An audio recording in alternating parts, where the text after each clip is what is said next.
X plus one by x equal to -2 হলে x এর মান কত? দেখো, এটা করার জন্য আমরা কি করব, এইটা থেকে শুরু করব। X plus one by x equal to -2 দেওয়া আছে। এই বাদিকটাকে কি করব, লসাগু করব।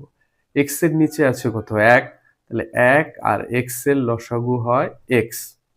1 দিয়ে এক্স কে ভাগ করলে ভাগফল হয় এক্স, সেই ভাগফল এক্স আর এক্স গুণ করলে হবে এক্স স্কোয়ার, প্লাস এক্স দিয়ে এক্স কে ভাগ করলে হয় ভাগফল 1, সে 1 দিয়ে 1 কে গুণ করলে পাবো 1, আর এদিকে আছে -2।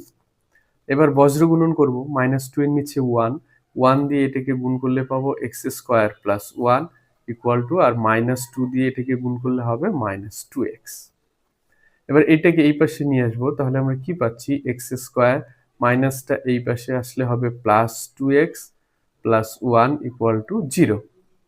এবার কি করব, এটাকে সূত্রের আকারে সাজাবো। কিরকম দেখো, এক্স স্কোয়ার প্লাস 2 ইন্টু এ ইন্টু 1 প্লাস এটাকে করব 1 স্কোয়ার ইকুয়াল টু 0। কারণ এইটাকে ভাঙলে কিন্তু আমরা এই লাইনটাই পাবো। তাহলে এটা একটা সূত্রে পড়ে গেছে। সূত্রটা কি, এ প্লাস বি, বি মানে 1, তার স্কোয়ার ইকুয়াল টু 0, বা এক্স প্লাস 1 ইকুয়াল টু, এই রুট ওভারটা এদিকে, এই স্কোয়ারটা এদিকে রুট ওভার হয়ে যাবে, তাহলে সেটা হয়ে যাবে 0, বা এক্স ইকুয়াল টু -1। তাহলে এক্স এর মানটা কত পেলাম, -1।